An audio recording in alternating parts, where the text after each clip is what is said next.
Welcome to the 2025 Honda CR-V Hybrid. Let's do a Perks, Quirks, and Irks review, starting off with some baseline numbers for this carryover model. So it runs off a 2-liter 4-cylinder engine, 204 horsepower, 247 pound-feet of torque, all-wheel drive comes standard, and it's through an eCVT. 2 trims only, and they are the highest trims in the entire CR-V lineup, and that's the EXL and the Touring right up at the top. Let's start off with the perks, and with any hybrid, fuel consumption figures are going to be a big driver that bring people toward it as opposed to an internal combustion engine. So here in liters per 100 kilometers, we have 6.0 on the city, 6.9 on the highway, 6.4 combined. Fuel tank rings in at 53 liters, and that means you can go up to 828 kilometers on a full tank of fuel. Not too bad.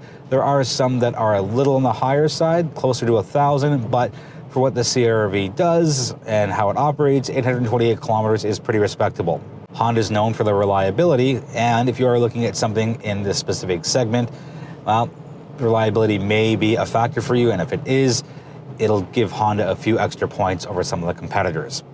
On the cargo side of things, we have 2 figures. Seats up, it's 1,028. Seats down, it nearly doubles to 2,030.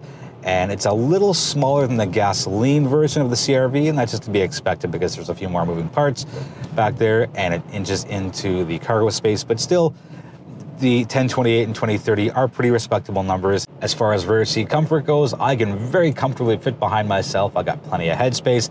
I got plenty of knee and leg space as well. So, you know, maybe someone who's 6'2", 6'3", 6'4", maybe put them in the front passenger seat. But otherwise, there's a pretty generous amount of space back there, and the seats are pretty comfortable. And speaking of the rear seats, the outboard seats back there are heated and come standard, whether you get the EXL or the top trim Touring, so well done there, Honda. On the tech side, standard features for both trims include wireless Apple CarPlay, wireless Android Auto, and wireless charging. And I mention that because not everybody's into it, but I'm happy that Honda didn't say, well, you got to get the Touring to get all the good stuff. It's only a $2,500 difference for the MSRP in Canada between the EXL and Touring, and I'm happy they're pretty evenly matched. And if you do opt for the Touring for that extra $2,500, you get a better audio system, you get bigger tires, and a couple of other things. But by and large, I'm happy that Honda's kept it fairly consistent across the board. Next up is you get a power passenger seat, and it's a weird thing to mention, but I'm sometimes a passenger, you know, and that's cool. But it's so frustrating when you're in the $40,000 to $50,000 range and you don't have a power passenger seat. Remote start comes with the CR-V hybrid, so that is definitely a good move. I'm not sure if you can see through the window. It's snowing, not heavily, but pretty aggressively. There's a lot of wind out here, and it's been snowing for the past couple of hours. So having that remote start is very handy in winter. Next up, you get a standard heated steering wheel, standard heated front seats, and as I mentioned, the standard outboard heated rear seat. So pretty good there. You see the sunroof here. It's only a single panel, not a panoramic, but that's okay. It's a standard feature as well. Moving on, let's go to the driving side of things. And I gotta say, it's one of the better hybrids out there. And the RAV4 is the popular choice, but it just has that lackluster feel to it. And the same thing with the Mazda CX-50, which shares the powertrain with the RAV4.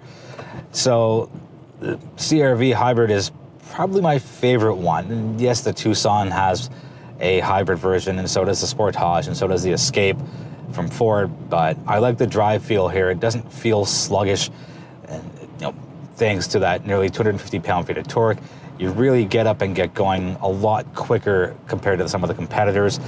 Fairly quiet in here, you know, again, all things considered for the class and price of vehicle. Acoustic glass helps with that for sure.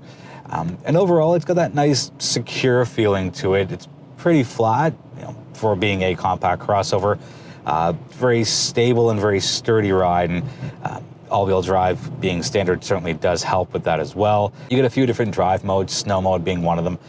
Definitely comes in handy in Canadian winters, specifically today. If you've seen any of my videos before, you know I am not a fan of HVAC controls being built into the screen. So shout out Honda for still giving me easy to use dials and buttons, nice large size ones at that. So no issues in maneuvering and navigating through my HVAC, whether I have gloves on, gloves off. Last up on the perk side is Honda's long list of standard safety. It's their Honda sensing system. Some of the highlights include traffic jam assist, automatic high beams, blind spot monitoring, adaptive cruise control, forward collision warning, lane departure warning, lane keep assist system, and a few others.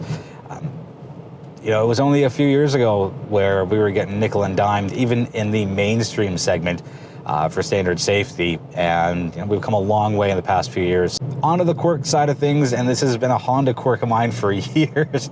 In the middle of the rear glass, right at the bottom, if it's a turbo engine, they slap a little turbo sticker on there, and this not being a turbo but an all-wheel drive, they have a little all-wheel drive sticker, and it's just so comical. And it's a complete cost savings thing, because it's way cheaper to slap a tiny sticker on the bottom middle portion of the glass as opposed to getting a badge and gluing it on and paying for that extra materials. Another small quirk is there are no cooled seats available on the CR-V Hybrid. Personally, I don't really like them. It's not really my thing, but I know some people care about cooled seats, and some of the competitors do offer them, but it's not here. So not really an irk, just a bit of a quirky move. Running along the same theme of that, not quite an irk. I quite like this, but I can see how some people would see it as a quirk. There's a big, huge gear lever here, and I like it. I just like the physical side of things. And it's not a little flipper, it's not a dial, it's not buttons. And yeah, 2025 is a year of constant change, as was the past few years. So having this big chunky gear lever here is definitely a quirky side of things to the CR-V Hybrid. Another quirk here, on the top trim Touring, you get rain sensing wipers, but on the EXL you do not. You just get the intermittents.